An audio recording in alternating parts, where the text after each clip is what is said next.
Hey, we are back. Week 2 at home studios, home game. It's another exciting edition of the Rice Football Blue and Gray preview show. Matthew Bartlett, director of the Roost, here with JP Heath, Rice Owl's voice. I guess, is this like the Anchorman teleprompter? Whatever you put on your little logo tag right there, I will read. Could I be in danger in the future? That's how it goes in the business. Whatever's up there, just read it. Just read it. What could go wrong, he says. I don't know. We're done with what could go wrong. We'll, I guess, kind of set the table for today. A closing comment or two on the Texas game, and then loop ahead, go talk about some Bayou buckets. So general takeaways, are you encouraged, discouraged after week 1? Rice falls to Texas 0-1, 37-10 final score there. I am mucho encouraged. But since we have time to unpack it, you got to see more from the offense. That was the common sentiment that we heard from Coach Bloomgren on our the Mike Bloomgren show, Side Plug Acme Oyster House, Monday, 7 to 8 p.m., and at the pressers. And when we talked to the guys, I did not hear all of the post-game comments that you might have seen, but the guys that joined us, Sean Fresh, Clay Servin, said, we got to do better. Like Sean said, we weren't intimidated going in there, and Clay said, essentially, in his Rice eloquent way, we got to do better up front. And so that's the common sentiment. If you see the big game 1 to game 2 leap that we have seen in years past, and we even saw in the scrimmage schedule, man, oh man, this will be a very fun team, but you got to move the ball. You can't have the lack of explosive plays. They pay me the medium-sized bucks to be Captain Obvious. But the defense to end with the very positive. It was so encouraging. Nate and I and some of the fans that are in the booth feed with all the socials, whatever they're calling Twitter these days and the like, they can see in, and we're like, they can maybe read our lips if I don't put the graphic up there in enough time. And I say we should charge for the during the break commentary there, but we were like, wow, this defense is looking really good. And we had Josh Piercy and DB DeBraylin Carroll on the Bloom show. And they were very, very impressed with this. And we've got our guest coming up, Matthew. Not to say. Yeah. We're ready to roll. There we go. He's not shy of the camera. It is the great Kevin Eschenfeld. You like that? How you just come on there here to the big bright lights? Yeah, not much time in the green room there, guys. Hey, if you don't like it, it was JP. If you loved it, I'm Matthew. Nice to meet you. Yeah, this is Matthew. He does Rice and stuff. Good to see you, man. Good to see you. First, the way we usually do these things, I've got to set up. I am the producer, engineer, audio guy, talent, used loosely, all in one. But just kind of previewing the Cougs, and I got to listen to you and Ted's great broadcast as we were moseying on back from the state's capital after our game in the afternoon. And y'all, of course, midseason form sounded great, but interested to hear your kind of 72-hour take on it now, getting the season opener with so much changing there down in your neck of the woods. 1-0 is 1-0, but what did you all think of the game 1 of the Big 12 era and game 1 against UTSA? It was kind of a mixed bag. I thought they did a lot of things well. I mean, you hold a college football team in this day and age to 14 points, you're doing something right defensively.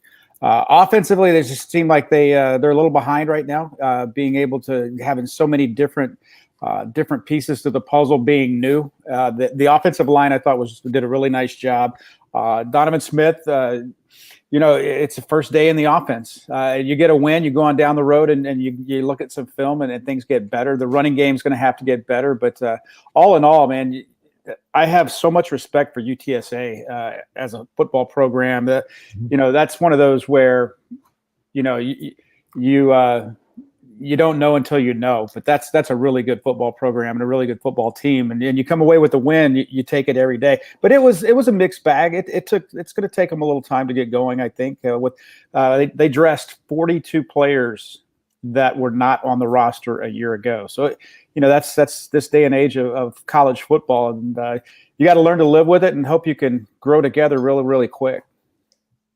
Yeah, starting with Donovan Smith, Coach Bloomgren yesterday with my show on Monday, and then the presser calling him like a Dante Culpepper. I know he was no spring chicken with his time out on the South Plains, but even though it's just been one game, what has Coach Holgerson said, and what have you and Ted kind of noticed from him in the offseason and now? Because obviously 90% of the focus on an offense goes on the QB. What do y'all think of Smith so far? Well, he's a big, strong kid, and he can also hurt you with the legs. But he's got a big-time arm. He can make all the throws. They didn't – I don't know how much they really put out there, to be perfectly honest with you. And I haven't talked to Dana since the game. But the fact is that he didn't put the ball in harm's way. He didn't throw a pick. He took care of the football. He managed the game, and I'm not saying he's a game manager, but like I said, it's baby steps right now. The first day in that new offense for him. So he's a smart kid. He's a really smart kid. You could tell that. Didn't make a lot of mistakes, and that's me. That's the 30,000 feet view of it. I'm not the one sitting there breaking down game film, but all in all, I thought it was a successful debut. We saw him last year. Obviously, he started for Houston against Texas Tech. So, I think he's only going to get better, and it wasn't a bad start at all. Matthew? Well, we got Bordy up here. I wanted to ask you a little bit about the offensive line, new position coach there this year. And, as kind of Rice fans learned from the Texas game, the trenches is going to be important, and it's going to be another important matchup this weekend.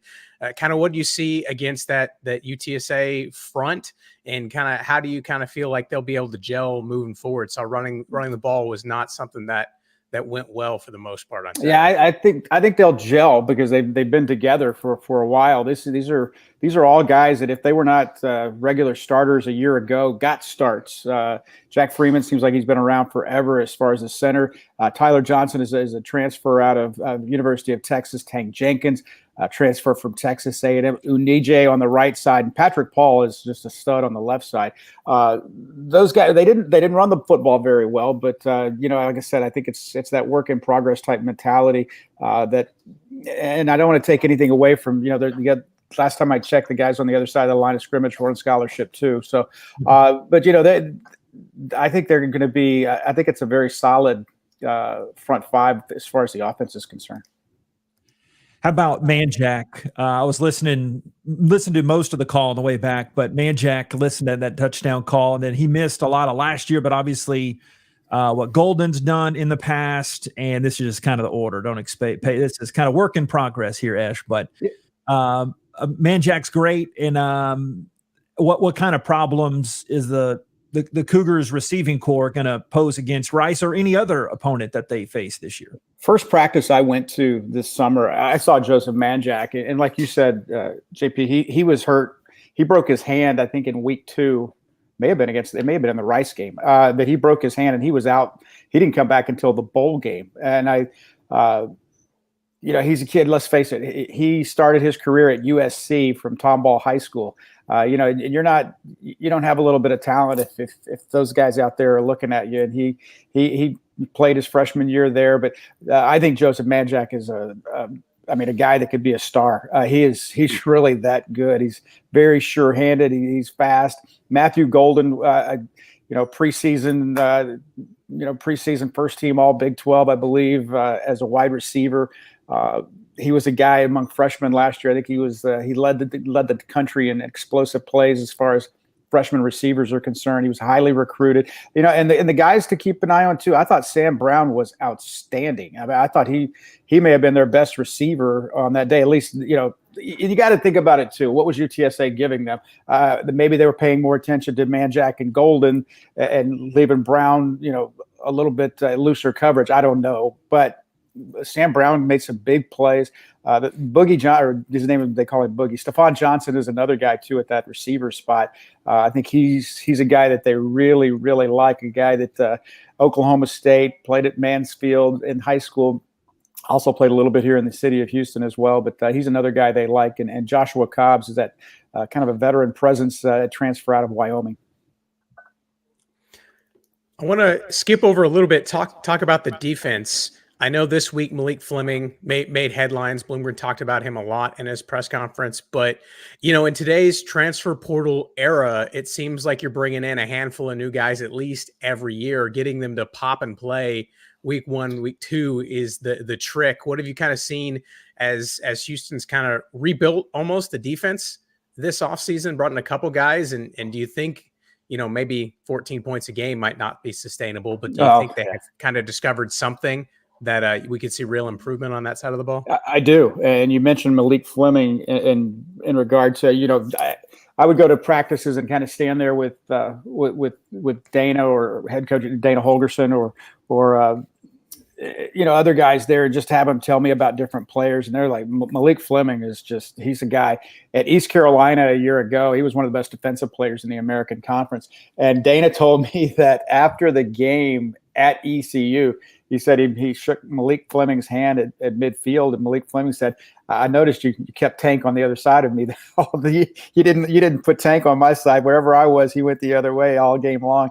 So he plays with a lot of confidence. He had I believe it was a 48-yard punt return on special teams, and he was just all over the place. I thought Malik Fleming was really, really good. Had an interception as well, and the defense, they made plays and they put pressure on a really good quarterback. That's another thing about UTSA. I mean, you'll see him. You'll see it later on this season, guys. Frank Harris is there's something to be said about a guy that's played as many snaps as he has. What is he?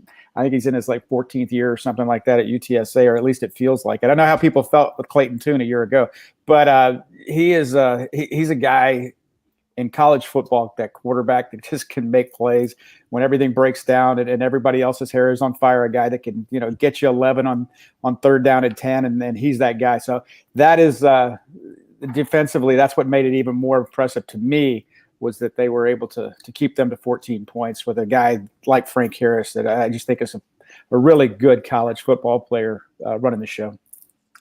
Yeah, Ash, you need not preach the Frank Harris. I've heard of him. To us. He's a bad man, we say here. Bloom yesterday in our presser and then on my show with him Monday night was just effusive praise with what Doug Belk has done. Have you seen, again, it's one game, but have you seen the maturation of the defense and just some other key parts? I mean, the rightful attention on Fleming, but with this line over here, Caesar obviously getting Pro Football Focus, the accolades. But what do y'all like about Doug Belk's defense and some other big kind of names and numbers to watch here? Well, it was last year was a situation where, they had the game against UTSA. There was Texas Tech. You get off the field at 4th down and 20. And you don't give up 21 yards, you win the game in overtime. They didn't. You kick the ball, you score and kick the ball back to UTSA, and they go right down the field with 21 seconds left on the clock to kick a field goal to tie the game. Cougars won it in triple overtime, but you win that game at Tech. You win that game against UTSA. Defense in those, when they needed it the most, they didn't step up. This time, I think it's a little different. The thing that I've always liked about Doug Belk's defense, and it has to do with having dudes up front, is that they can get home without having to be crazy exotic and sell out and send the house and then leave your guys on an island. They have guys up front that can get after the quarterback. You talked about Nelson Caesar. He's one. Anthony Holmes, another guy on the inside. Dot Wankwa is another guy that really can create some havoc. They've got that interior line. I think it can control the line of scrimmage And those are guys that you need. And then it certainly it proved that way the other night with Nelson Caesar. It just seemed like he was in the backfield all night long for UTSA. And even the plays you don't make, you think about. There's a quarterback back there that knows it in the back of his mind. He's wondering where the guy is. So also, I'm telling you, David Agwebu is a transfer from Oklahoma, and he's another guy to keep an eye on. Number 12, because he made a play early in that game, and man, he's really something special. I think he was 5th in the Big 12 a year ago in tackles. So he's a guy also to keep an eye on. And at this point in what college football is today, it's hard to remember who you're playing next week, let alone next year in the future. I know that officially this is the last game that is scheduled between Rice and Houston for the bucket. I know they've talked about, the possibility of extending it. What's kind of the temperature over on, I guess, your side of the tracks, maybe literally, what Houston fans think about this game and whether or not you think the administration, Dana, want to get it on the schedule going forward? I don't have any insight to it, but I do know that I think rivalries are always good. And especially when it's in the same town. I'm all for it. These are guys that, while not all, but a lot of these guys knew each other in high school. A lot of these guys went to the same camps, played against each other, even in high school. So I think it's always a good thing. A lot of respect for the program there at Rice, and I hope they keep it going. I hope they figure out a way to keep it going, because I always think it's a good deal. I think was it 1971 was the first time these two teams played, and honestly enough, I can remember being at that game. I mean, I was young, but I can remember being at that game, and it was a big deal that these two teams were playing each other for the first time. But yeah, so I'm all for it. I hope they can work it out. You know how it is today, though. Can you figure it out? Do you want to figure it out? Where's the money? That's all. That seems like what really matters the most. But hopefully they will work it out. And finally, Ash, thanks for joining us again. Just the overall, kind of selfishly, the broadcaster side of things. I always want to hear your sentiment about going to the new league. I heard you and Ted talk about that. Just what's it like going in a very travel-friendly schedule? When I broke it down, I was like, my gosh, this is a really cool thing. But having Texas come in their last year, having TCU come in to TDCU in a few weeks, just what are you feeling like in the excitement of obviously going up a peg or two in leagues here? It is, and it's going to be difficult. There's no doubt about it. Are they ready for it? We're going to find out. I mean, people have asked me, hey, are they ready for the Big 12? I don't know. We'll find out here pretty soon. That's for sure. TCU comes to town next week. Yeah, but JP, how about this? We fly 3 times. We fly 3 times all season long. And one of those is in the state of Texas, so it's Lubbock. So yeah, you're gonna see what that travel's like in the American, going to Philadelphia. And I enjoyed the travel in the American Conference, but it's a different league, and play 10 games in the state of Texas. That's what the Cougar fans have wanted for so long. Helps with crowds, obviously. Not only UTSA brought a lot of people there. It was a good crowd. It's the best crowd I've seen at TDECU Stadium in quite some time. So just the interest and I just think that sometimes I always tell this story that Houston played in the first ever American Conference championship game, and their opponent was Temple, and Temple sold 75 tickets. So I mean, it was hard to put people into the stands in a situation like that. And I think that'll change. So you get the excitement, you get the atmosphere, and that's good for everybody, broadcasters included. Hey, Ash, thanks for the time. I guess you're on the desk with the Astros again tonight. You got it. I'll be there because they go for the sweep. Well, I don't know if you know this about me. Yes, I do. I do know. You're a Ranger fan. Yeah, I know. And I actually, like a doofus, 3 weeks ago bought tickets. Not Work knowing. in progress. Yeah, so I'm still going. I was on the couch with my wife last night. I was like, do I want to go to this? You're going tonight? Yeah, are you kidding? You can watch 2 future Hall of Famers pitch, man. Come on. Exactly. And spend a time with Astros buddy I'm driving up there with, and just take it on the backside with the sweep. This way, think about it. It's hard to sweep, so you're due. You're due. See, you're probably. That's a baseballism if I've ever heard one. Honestly, we could do a whole nother show on the American League West, but I know you guys don't want to hear what I have to say about that. But anyway, things even out, man. 162 games. Water finds its level, so to speak. I'll just say that. So, but hey, I'm I hope you drive safe. I hope you enjoy the game tonight, and I hope your team gets beat. No, I can deal with that. Much respect. I understand. Hey guys, I appreciate you having me. Thanks, Ash. See you Saturday. Hey, and let's get together this week and go over a little. If you got any questions on my board and your board looks great. So, thanks. All right, talk to you guys later. It's good to meet you, Matt. Absolutely. Thank you very much. That is the one and the only Kevin Eschenfelder joining us. I was like, I've got to bring that up, right? We're casual, just old buddies talking around. AL West talk for the next 10 minutes. That's all we have scheduled. Fans, the optimism, like we talk so much off mic in our friendship. I'm positive in life, but negative with my my other teams besides the Owls. I'm always optimistic with the Owls. But anyway, fans don't want to hear me cry in my Dr. It's just the base mindset psychosis of a sports fan. Right. If you expect to be disappointed, do you hate to lose or do you love to win? Exactly. Eventually you will be disappointed in your pro sports team. But all right, where do you want to take it from here? It was great. A lot of meat on the bone of that talk with Esh. So you stir the ship from here. What do you want to chat with the next few minutes here? Well, if you get Christian Javier back to his original form and you put him No, I want to bring this back to tying in a conversation that we just had with Ash and something that we talked about yesterday. And I forget about this, not in like a rivalry ha-ha way, but you mentioned Houston moving up to the Big 12. This technically counts as a Power 5 opponent for Rice this week. And so you did your homework on the last time Rice beat a Power 5 opponent. So I want to start there. And then I want to dig into a little bit of man, could you set up a better setup if Rice is going to get the monkey off their back and beat a Power 5 opponent? This kind of feels like the perfect way to do it. Yeah, and I'm lost. Luckily, here it is. Got it right here. Yeah, I'm a man of my prep, Bartlett. On paper. They still use paper these days? They still do, and the power goes out at the Heath estate here in North, in Montgomery County. And so I know you already know this answer, but I'd be interested to see what Owls fan, because I text Nate too this very question. The last time the Owls had a win, I think most people knowing the last decade and a half or this century of Rice Owls, a recent history. Closer, me or Nate? I think you were.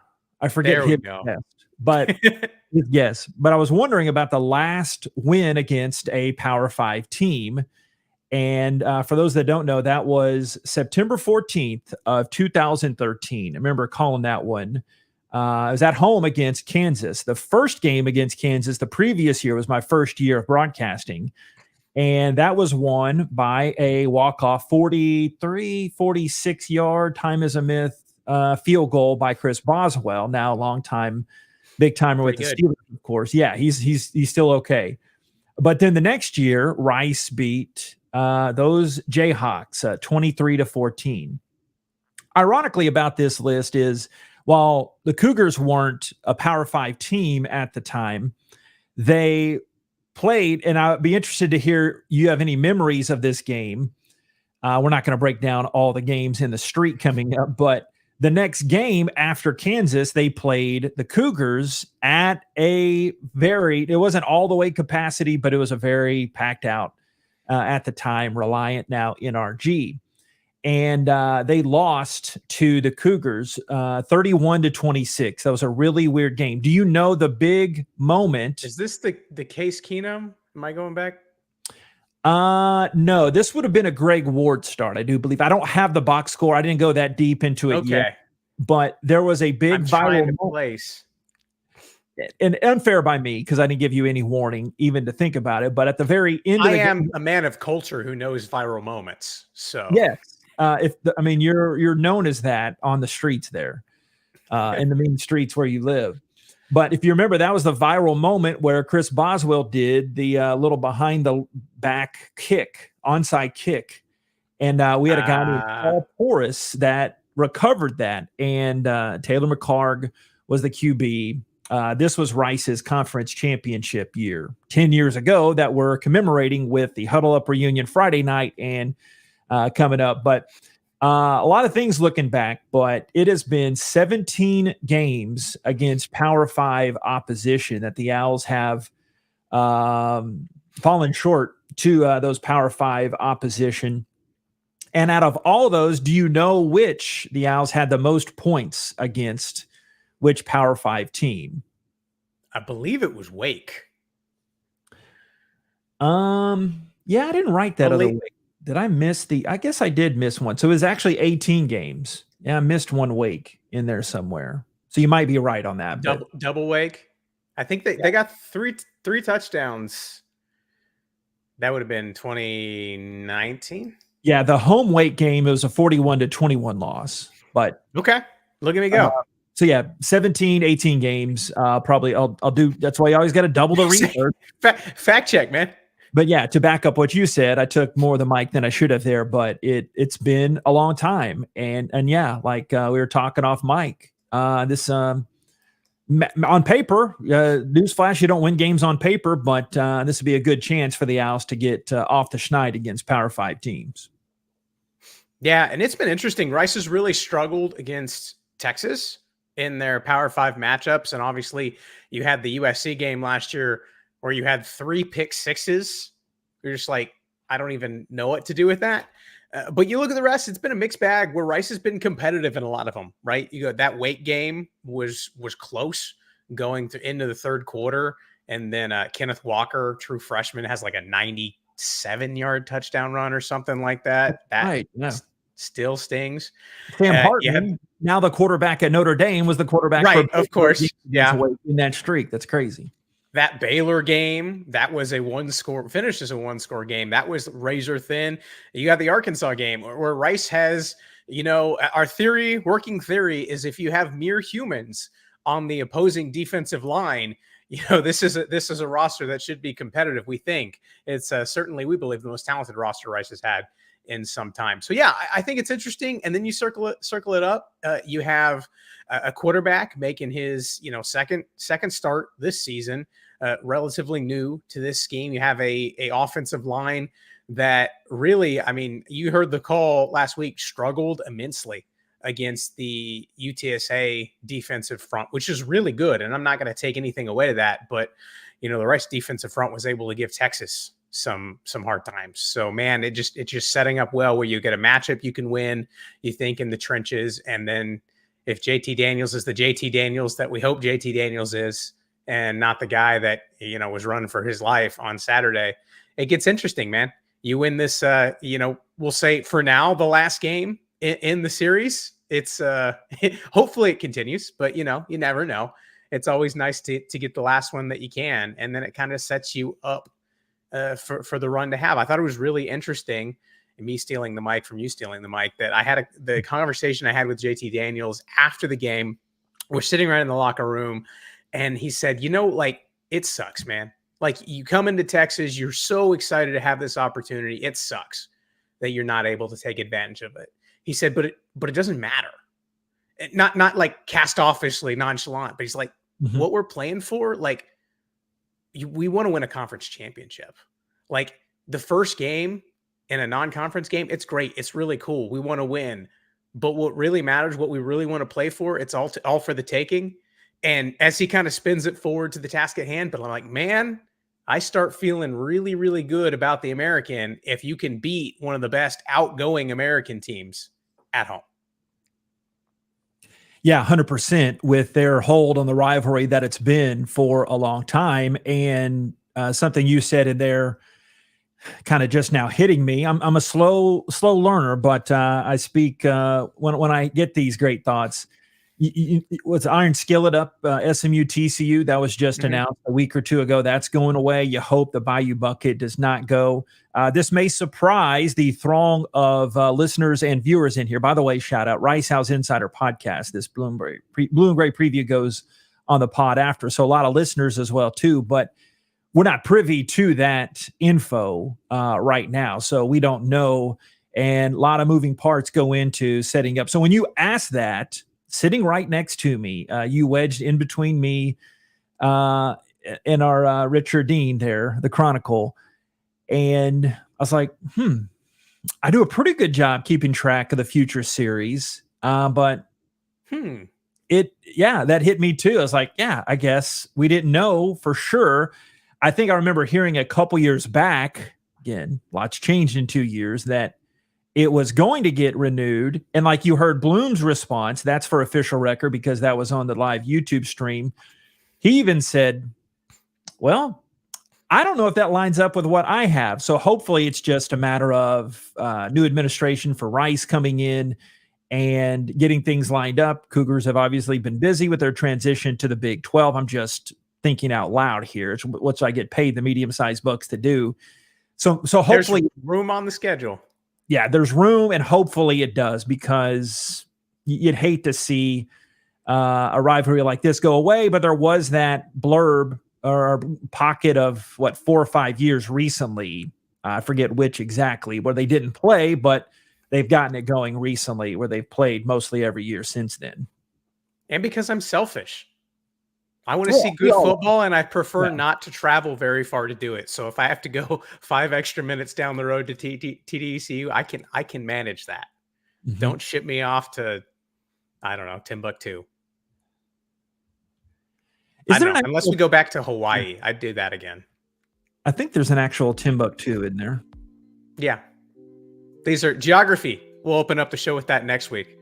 Oh, man, we went a little long. We had a good conversation. I thought it was interesting. There's a lot, I don't know, maybe not a lot of stake, but a lot of intrigue in this game. We're certainly excited to be there. We will see you at 6 o'clock on the call from Rice Stadium. We got the Bayou Bucket for maybe the last time, asterisk, the last time for now, beginning of the American coming up, a lot of home games.